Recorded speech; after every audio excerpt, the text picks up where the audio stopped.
तो hi everyone, कैसे हो आप सब।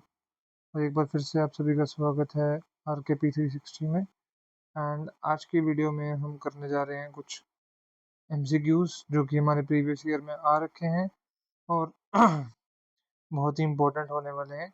और हमारे पास सिर्फ 4 टॉपिक्स के एमसीक्यूज हम रिवाइज करेंगे आज। टॉपिक 1 होगा शेड्यूल्स, उसके बाद आ जाता है हमारे पास यूनियन एंड इट्स टेरिटरी, जिनकी हमने वीडियोस बना दी हुई हैं, आप चेकआउट कर सकते हैं जाके अगर किसी ने नहीं देखी है तो जाके पहले वो देखिए, फिर हम यहाँ पे प्रैक्टिस करेंगे। ठीक है, यूनियन एंड टेरिटरीज, सिटीजनशिप, और बाद में आती है आपके पास फंडामेंटल राइट्स। तो इनके लिए जो भी हमारे क्वेश्चंस हैं वो हम आज देखेंगे। चलिए बात करते हैं। एक सेकेंड। जी, ग्रीन से। Which schedule of the Indian Constitution contains provisions regarding the allocation of seats in the Rajya Sabha? तो कौन सा ऐसा शेड्यूल है जो बात करता है सीटों की राज्यसभा की? तो उसका आंसर आ जाएगा फोर्थ शेड्यूल, याद रखिएगा। क्या आ जाएगा इसका आंसर? Fourth schedule. और याद रखिएगा कि जो हमारी सीट्स हैं राज्यसभा की वो किसके बेसिस पे होती हैं? पॉपुलेशन के बेस पे सीट्स को बांटा जाता है। आगे बढ़ते हैं। The anti-defection law was added to the Indian Constitution under which schedule by 52nd Amendment? तो आपको एक बात तो यही भी पता लगी कि जो एंटी डिफेक्शन लॉ है, दल बदलने वाला लॉ है, 52nd अमेंडमेंट के एक्ट के द्वारा ऐड किया गया था।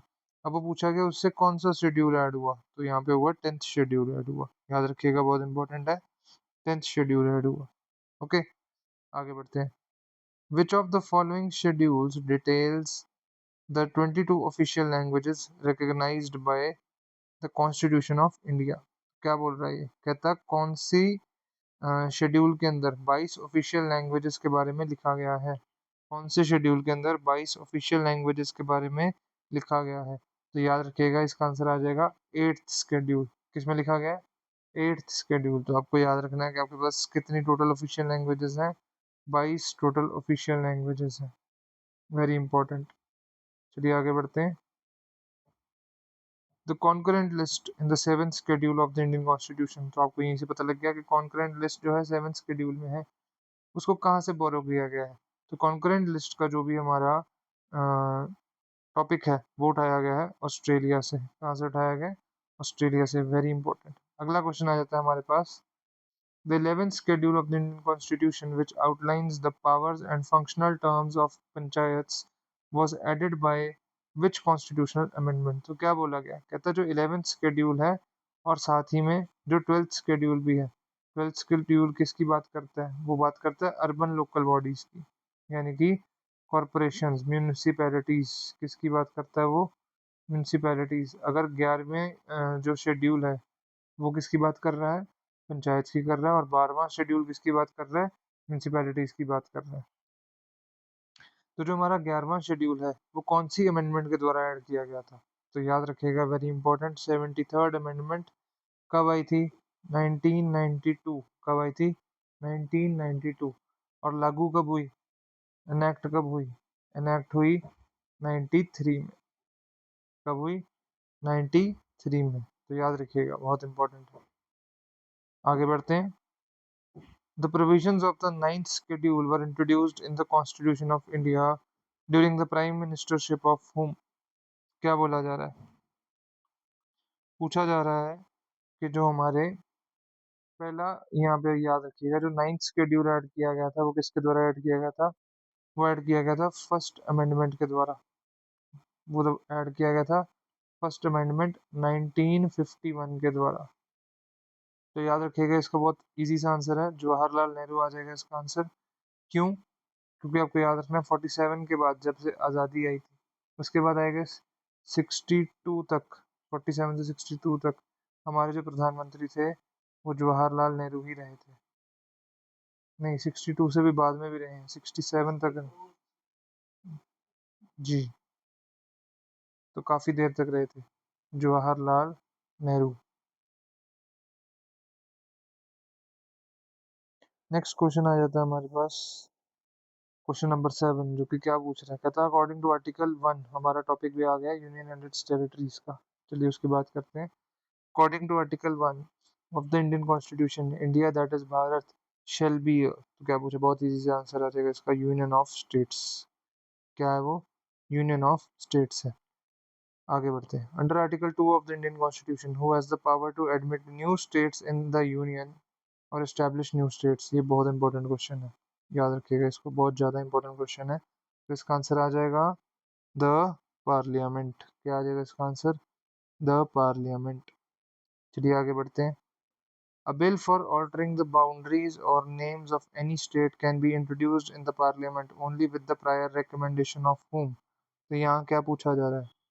कहता कि अगर हमें किसी स्टेट की कुछ जो हमारी सीमाएं हैं उनको चेंज करना है, तो वो किसकी रिकमेंडेशन पे आएगा? तो कौन बोलेगा उसको सबसे पहले करने के लिए? तो उसका आंसर आ जाएगा द प्रेसिडेंट ऑफ इंडिया।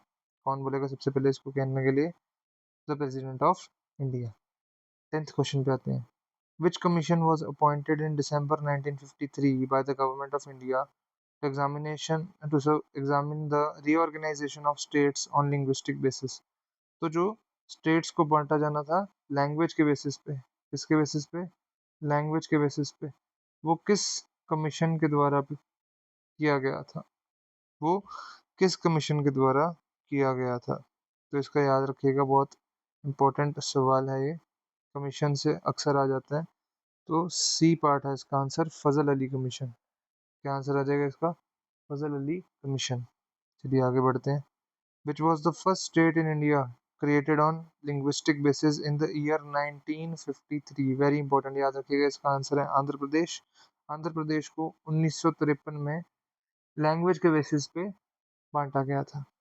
चलिए आगे बढ़ते हैं। टॉपिक 3 आ गया हमारा, सिटीजनशिप। काफी इंपॉर्टेंट टॉपिक है, चलिए बात करते हैं। Indian citizenship can be acquired in how many ways under the Citizenship Act? क्या पूछा गया है कि इंडिया की जो सिटीजनशिप है अगर आपको पानी है तो उसके कितने तरीके हैं पाने के? तो इसका आंसर आ जाएगा आपके पास है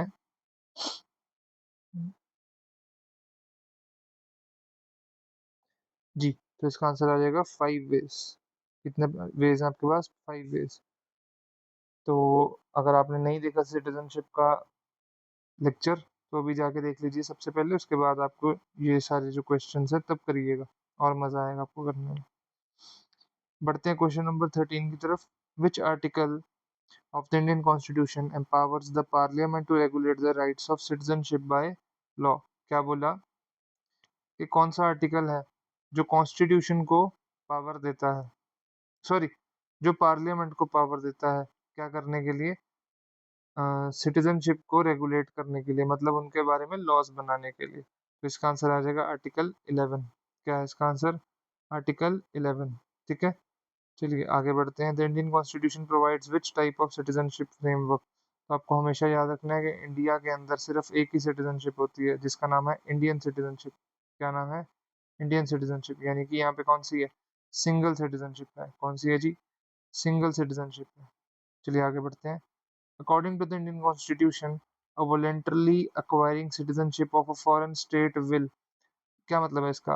अगर कोई इंसान इंडिया की सिटीजनशिप को छोड़ के, मतलब छोड़ के नहीं, पहले उसके पास इंडिया की सिटीजनशिप थी लेकिन वो बाहर गया और उसने वहाँ की सिटीजनशिप ले ली, तो इसका आंसर क्या है? इसका आंसर ये है कि वो अपनी सिटीजनशिप जो इंडिया की है वो अपने आप खत्म हो जाएगी। He will automatically lose its Indian citizenship. Okay, चलिए आगे बढ़ते हैं टॉपिक नंबर 4 पे, जिसका नाम क्या है? Fundamental rights. बहुत इंपॉर्टेंट टॉपिक है, इसके अंदर से सबसे ज़्यादा क्वेश्चन पूछे जाते हैं। चलिए बात करते हैं। तो जो हमारा फंडामेंटल राइट्स का कंसेप्ट है वो कहाँ से उठाया गया है? याद रखिएगा, यूएसए से। कहाँ से उठाया गया है? यूएसए से। यूएसए के पास क्या था? Bill of rights. और इंडिया के पास क्या है? Fundamental rights. चलिए आगे बढ़ते हैं। विच article of the constitution deals with the definition of state for the purpose of part 3? तो कौन से आर्टिकल के अंदर बताया गया है स्टेट की डेफिनेशन, और पार्ट 3 के लिए जो वो डेफिनेशन यूज की जाएगी? तो इसका आंसर आ जाएगा आर्टिकल 12। क्या आंसर आ जाएगा? आर्टिकल 12, जो कि क्या बोलता है कि कौन सी संस्थाओं को, ऑर्गेनाइजेशंस को हमने स्टेट के अंदर काउंट करना है। चलिए आगे बढ़ते हैं। क्वेश्चन नंबर 18 आ गया हमारे पास। Which article states that laws inconsistent with or in derogation of fundamental rights shall be declared void. इसका क्या मतलब है? कोई भी ऐसा लॉ जो हमारे फंडामेंटल राइट्स को क्या कर रहा हो, खराब कर रहा हो या वायलेट कर रहा हो। क्या बोला मैंने? जो हमारे फंडामेंटल राइट्स को क्या कर रहा हो, वायलेट कर रहा हो, ऐसे लॉज को क्या कर दिया जाएगा, खत्म कर दिया जाएगा। उनको कौन सा आर्टिकल गवर्न करता है? Article number 13। चलिए आगे बढ़ते हैं। विच article of the Indian constitution provides for equality before law and equal protection of law? Very important article है इसका 14। कौन सा आर्टिकल है इसका आंसर? 14। तो आर्टिकल 14 क्या बोलता है? एक तो इक्वलिटी बिफोर लॉ, दूसरा क्या बोलता है? Equal protection of law. एक और चीज जिसको हम क्या बोलते हैं? Rule of law. क्या बोलते हैं? Rule of law. ठीक है, चलिए आगे बात करते हैं। विच article of the Indian constitution अबॉलिशेस untouchability? Very very important, कि अनटचेबिलिटी को किस आर्टिकल के द्वारा खत्म किया गया है? तो इसका आंसर आ जाता है आर्टिकल 17। क्या है इसका आंसर? आर्टिकल 17। ओके।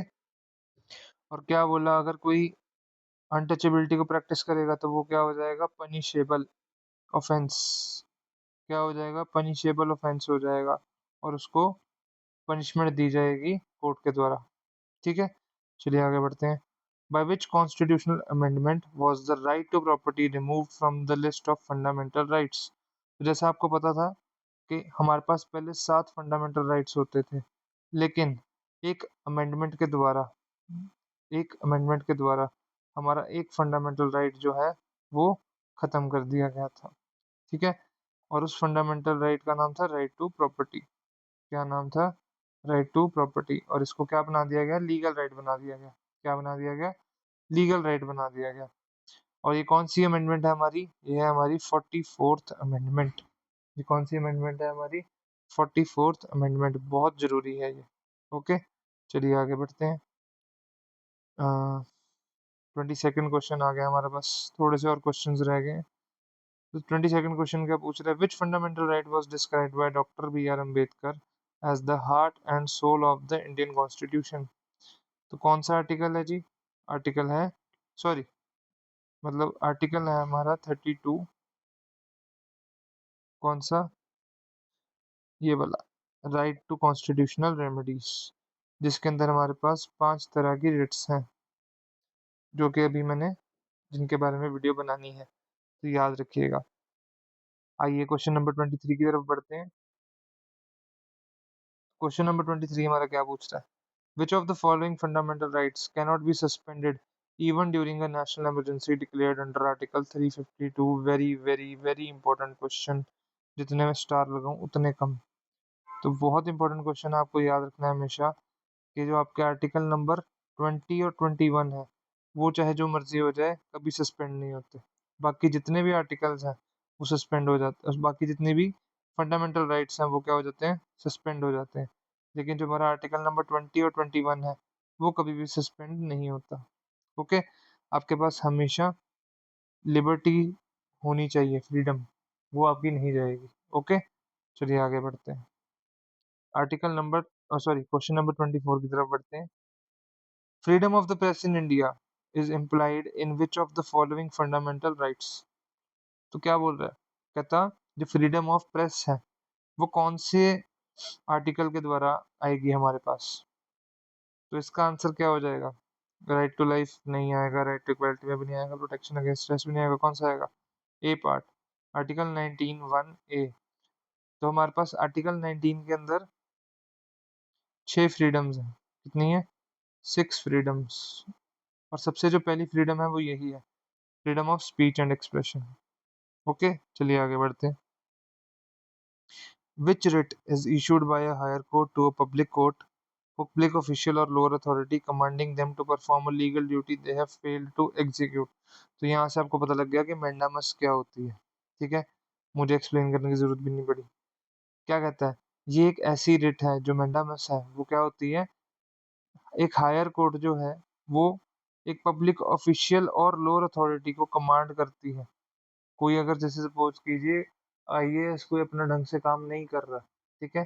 तो हायर कोर्ट उसको क्या करेगी, जैसे सपोज कीजिए कोई इन्वेस्टिगेशन चल रही है या कुछ भी चल रहा है, तो मैंडेमस रिट के थ्रू क्या होगा, वो इन्वेस्टिगेटिंग ऑफिसर को बोला जाएगा कि तू अपना काम ढंग से कर भाई। ओके, उनको क्या करेंगे, commanding them to perform a legal duty they have failed to execute. अगर उन्होंने कोई चीज को क्या कर दिया है, अपनी ड्यूटी को फेल किया है, क्या किया है, ड्यूटी को फेल किया है, उस टाइम पे मैंडेमस की रिट को लगा सकते हैं। ओके, आगे क्या बोला, which writ is issued by the court to secure immediate release of a person who has been illegally or arbitrarily detained।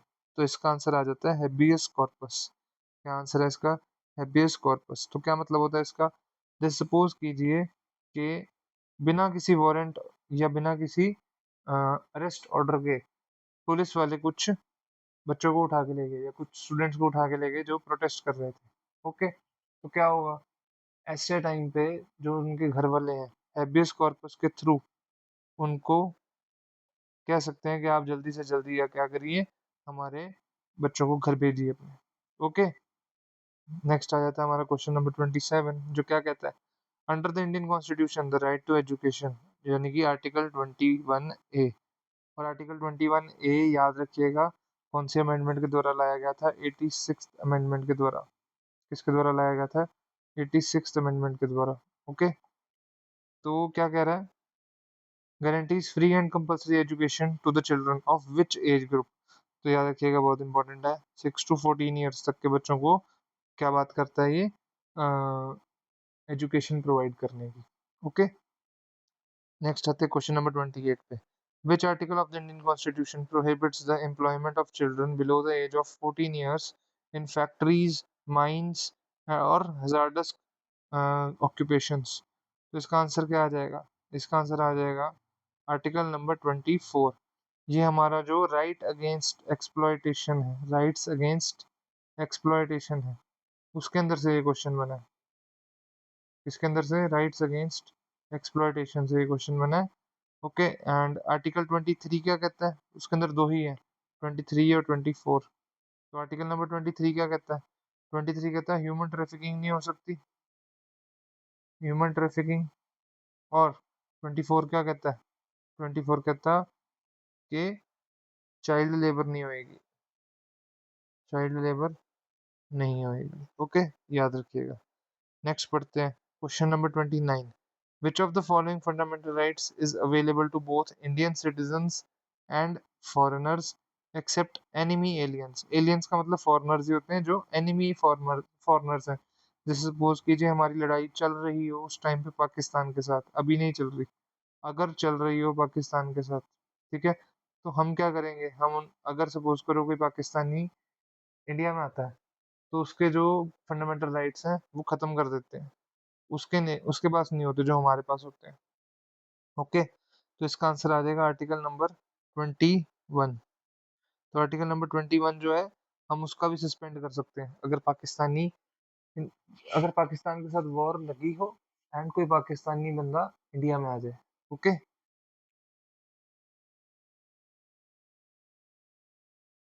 And sorry क्या बोलना था, तो किन के पास अवेलेबल है, सबके पास आर्टिकल नंबर 21, चाहे वो इंडियन हो चाहे वो फॉरेनर हो, लेकिन एनिमी स्टेट का ना हो। ओके, आगे बढ़ते हैं question number 30, article 29 and 30 of the Indian constitution deals with which category of rights.